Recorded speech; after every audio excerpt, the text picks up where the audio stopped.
Hello everybody, नमस्कार। कैसे हैं आप? मैं प्रेम सिंह हमारे स्टडी चैनल पर आपका स्वागत करता हूं। हम पढ़ रहे थे विजयनगर साम्राज्य। विजयनगर साम्राज्य में प्रथम वंश जो है संगम वंश, उसको हम पढ़ रहे थे। और पिछली वीडियो में हमने संगम वंश के जो है पहले शासक हरिहर प्रथम, फिर बुक्का प्रथम, हरिहर सेकंड और देवराय प्रथम तक हमने पढ़ लिया था। इस वीडियो में हम देवराय प्रथम से आगे पढ़ेंगे।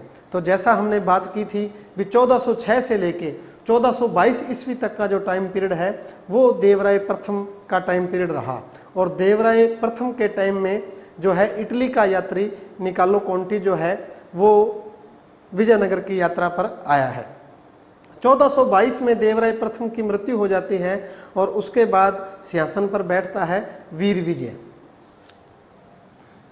नेक्स्ट शासक आ जाएगा वीर विजय और इनका टाइम पीरियड आ जाएगा 1422 से 1426 ईस्वी। वीर विजय के टाइम की महत्वपूर्ण घटना ये है भी वीर विजय के समय बहमनी साम्राज्य के शासक जो उस टाइम है फिरोज शाह बहमन के साथ युद्ध हुआ है वीर विजय का। और उस युद्ध में फिरोज शाह ने वीर विजय को पराजित कर लिया और फिर इस पराजय का बदला वीर विजय का पुत्र देवराय सेकंड लेगा। तो महत्वपूर्ण घटना केवल यही है भी बहमनी शासक फिरोज शाह बहमन ने जो है वीर विजय को पराजित कर दिया है। 4 साल का इसका टाइम पीरियड हम पढ़ते हैं।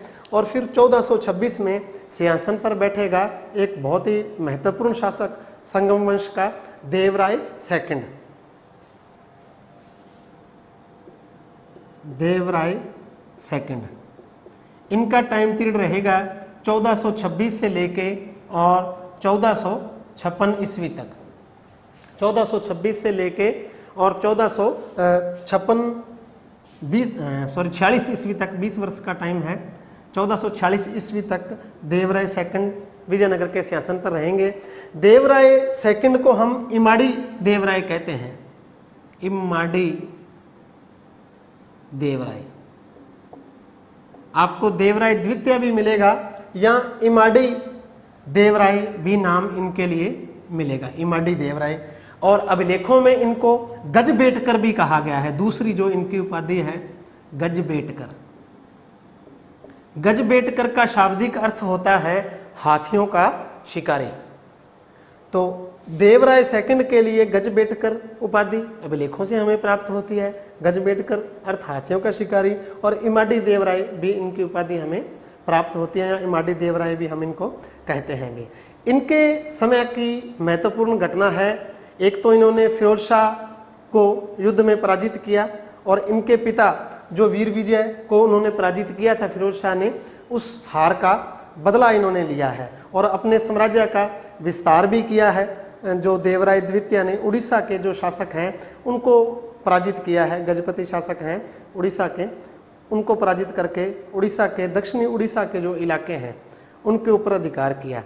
एक फारस का जो यात्री जिसकी बात हमने पिछली वीडियो में की थी भी, फारस से एक यात्री आया अब्दुल रज्जाक, जिसने ये बात कही थी भी मैंने जितने शहर आज तक देखे या सुने हैं तो उन सब में विजयनगर सबसे अच्छा है। जो कोटेशन हमने अब्दुल रज्जाक की पढ़ी, तो अब्दुल रज्जाक जो है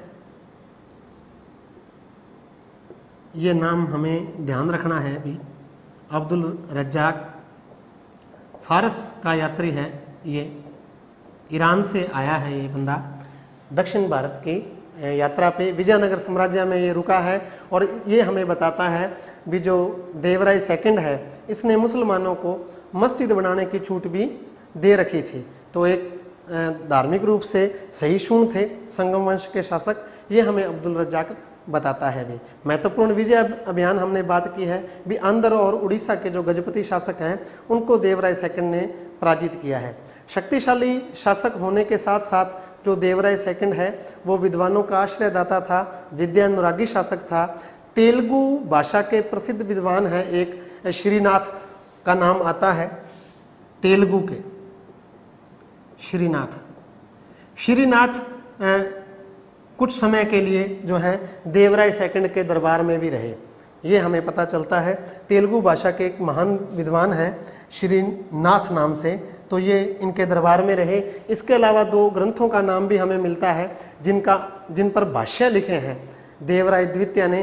तो एक तो महानाटक सुधानिधि नाम से आता है और एक ब्रह्मसूत्र, ये 2 महानाटक सुधानिधि और दूसरा ब्रह्मसूत्र, इन दोनों पर भाष्य लिखे गए हैं। किसके द्वारा? देवराय सेकंड के द्वारा लिखे गए हैं भी। तो विद्यानुरागी शासक था, विद्वानों का आश्रयदाता था, लेकिन देवराय सेकंड की मृत्यु के बाद जो है विजयनगर साम्राज्य का पतन तेजी से होता है भी, ये हम आगे पढ़ेंगे। इनके बाद मल्लिकार्जुन शासक बनेंगे, जिनको हम प्रौढ़ देवराय कह देते हैं। नेक्स्ट जो शासक है मल्लिकार्जुन। याद रखने वाली बात केवल मल्लिकार्जुन के बारे में इतनी ही है। नेक्स्ट मल्लिकार्जुन, इनको क्या कहा जाता है? प्रौढ़ देवराय कहा जाता है। कमजोर शासक हुए हैं मल्लिकार्जुन।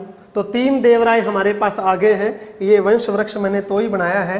पहला देवराय प्रथम, इसके समय में इटली का यात्री निकालो कोंटी आया था, कंफ्यूज नहीं होना, मैं बारी बारी बता रहा हूँ। दूसरे देवराय सेकंड, इनके समय में फारस का यात्री अब्दुल रज्जाक आया है। इनको हमने क्या कहा है? इमाडी देवराय। और तीसरा मल्लिकार्जुन, जिनको हमने क्या कहा है? प्रौढ़ देवराय। ये इनकी उपाधि है भाई। और फिर अंतिम शासक जो है विरूपाक्ष द्वितीय संगम वंश का हुआ 1465 से लेके 1485 तक। अंतिम शासक विरूपाक्ष सेकंड 1465 से लेके 1485 तक का जो टाइम पीरियड है वो विरूपाक्ष सेकंड का रहेगा भाई। ये अंतिम शासक थे विरूपाक्ष सेकंड। इनके समय में विजयनगर साम्राज्य विघटन की ओर बहुत तेजी से अग्रसर हुआ और बहुत ज़्यादा कमज़ोर हो गया है। जगह जगह विद्रोह हो रहे हैं। ऐसी स्थिति में जब बिल्कुल टूटने की कगार पर आ गया है विजयनगर साम्राज्य, तो चंद्रगिरी का गवर्नर है सालू नरसिंह।